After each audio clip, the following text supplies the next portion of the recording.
एक जैसा IIBF exam qualify किया, एक जैसा उनको सर्टिफिकेट भी मिला, RCT के द्वारा हर जगह उनको ट्रेनिंग भी मिला। जब सब कुछ एक जैसा था तो बैंकें अलग अलग क्यों?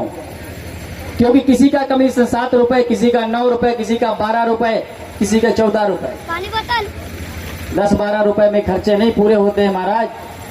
आप इस बात को समझिए कि जो BC बहन 30-32 हजार, 35 हजार, 38 हजार का डिवाइस ली है, उसके पास 40-45 हजार रुपए शेष बचा, उस पैसे से वो 10 हजार के कितने 4 ट्रांजैक्शन कर पा रही है। अगर उसको 10 रुपए के हिसाब से मिलता, 40 रुपए मिला, पुनः उसको बैंक जाना पड़ रहा है, 2 घंटे का समय नष्ट कर रही है। और उसके बाद में लाइन में भी लगना है, अपना पेट्रोल खर्च किया, 2 घंटे बाद आया, 10-5 रुपए और खर्च हो गया। जब किसी शहर कस्बा में जाते हैं तो घर के छोटे बच्चे कहते हैं मम्मी फला चीज दे करके आइएगा।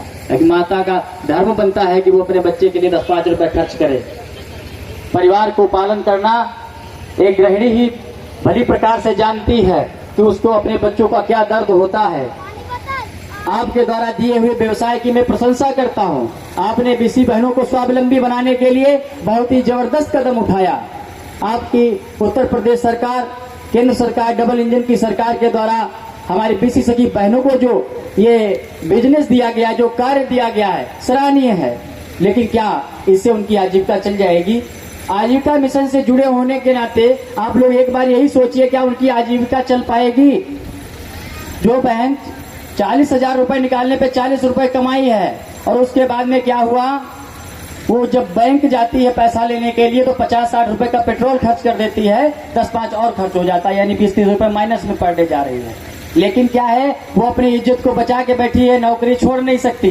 क्योंकि जब उसको BC सखी का चयन हुआ था 2020 में, अप्रैल 2020 में आप लोगों का चयन हुआ था, उस समय जब आप लोग RCT से फोन आया था, बहन जी आपको चयनित कर लिया गया है, आपको उत्तर प्रदेश सरकार के द्वारा ये फला जॉब प्रदान किया जाता है। अरे खुशी का ठिकाना नहीं रहा था आप लोगों के अंदर। मैं अपनी बात बता रहा हूँ, मुझे भी बहुत खुशी हुई थी कि चलिए नौकरी मिल गई। मिला क्या? खोदा पहाड़ निकली चुहिया। इतनी सारी खुशियां मिली, मिठाई 100, 200, 500 की बहनों ने बांट दी क्योंकि उनको नौकरी मिल गई थी। लेकिन नौकरी के नाम पे झुंझुना पकड़ा दिया गया। आपको अगर बिजनेस ही देना था, ये जरूरी नहीं था आप फाइनेंशियल वाला बिजनेस दीजिए, आप कोई और बिजनेस दे सकते थे। मुझे कोई ऐसा बिजनेस दे सकते थे जिससे हम कुछ कमा सकें। 75 हजार रुपए आपने हमको दिया, मैंने उस बात को माना। आपने कर्जे पे दिया, वो भी माना। 4% के ब्याज पे दिया, वो भी माना।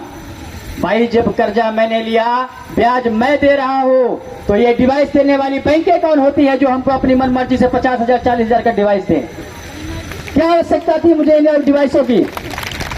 जब मेरा कर्जा मेरे सर पे चढ़ा है तो उस कर्जे का भुगतान मैं करूंगा। जब वो कर्जे का भुगतान मुझे करना है तो मैं डिवाइस खरीदूं या लैपटॉप खरीदूं, वो हमारी स्वेच्छा की बात है। उस पैसे को मैं अपनी मन मर्जी से खर्च करूंगा, ना कि मैं बैंकों की मर्जी से खर्च करूंगा। क्या मतलब बनता है?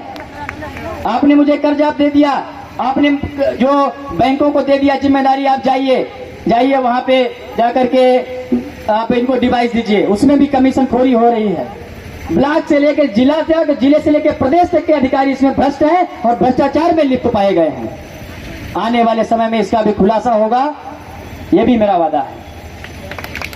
आप लोगों का सहयोग बना रहा तो आप लोगों को न्याय अवश्य मिलेगा। जो आप लोगों ने अपना डिवाइस का पैसा बर्बाद किया है, आपको या तो वो पैसा रिटर्न किया जाएगा, अन्यथा की स्थिति में उसी पैसे से आपको लैपटॉप मुहैया कराया जाएगा।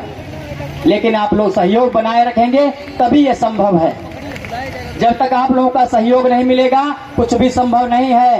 अकेले उदय मिश्रा के पास में कोई पावर नहीं है, जादू की छड़ी नहीं घुमा देंगे सब कुछ हो जाएगा। उदय मिश्रा भी एक नॉर्मल व्यक्ति है, जैसे आप लोग BC सखी हैं वैसे मैं भी किसी BC सखी के घर से हूँ। हमारे पास कोई 4 भुजाएं नहीं लगी हुई हैं। मैं भी आप ही के बीच से आया हूँ। बस फर्क इतना है कि मैंने प्रारंभ में ही जागरूकता अभियान चलाया, धीरे धीरे करके। सबसे पहले तो मुझे यही नहीं पता था कि संगठन कैसे बनाया जाए। मैं इतना बड़ा नेता और वक्ता नहीं हूँ, ना तो हमारे घर से कोई नेता रहा है, ना वक्ता रहा है। सच्चाई यही है कि मैं एक किसान का बेटा तब भी था और मैं आज भी हूँ। मुझे नेता नहीं बनना है, लेकिन जो ये इस मसाल को जलाया गया इसको पूरा अवश्य कराना है। ये मेरा दृढ़ संकल्प है, इसका परिणाम चाहे कुछ भी हो। और एक बात का मुझे पूर्ण विश्वास है, जब तक ये मातृ शक्ति महिला उत्थान समिति के साथ में कंधे से कंधा मिलाकर के चल रही है और चलती रहेगी, आप लोगों की समस्या को दूर करना ही पड़ेगा। ये उत्तर प्रदेश सरकार कान खोल के सुन ले। जब भी कोई चुनावी मीटिंग होती है, चाहे वो भारतीय जनता पार्टी का मीटिंग हो, जो भी सत्ताधारी पार्टी होती है, सत्ताधारी पार्टी का जब मीटिंग होता है तो हमारी समूह की महिलाओं को, हमारी समूह की पीसी सखियों को, समूह सखियों को, महिला मेट को, इन सभी महिलाओं को भर भर के बसों में ले जाते हैं। बोल देते हैं बीएमएम डीएमएम से लेकर के महिला शक्ति को लेके आइए संख्या बढ़ाने के लिए। ये महिला सिर्फ संख्या बढ़ाने के लिए है, आपके लिए, आपका सिर्फ वोट बैंक बनने के लिए है। इनके भी घर परिवार है, इनके भी बच्चे हैं और ये भी अपने बच्चों को पढ़ाना चाहती हैं, अच्छे विद्यालय में अच्छी शिक्षा देना चाहती हैं, अच्छे कपड़े पहनाना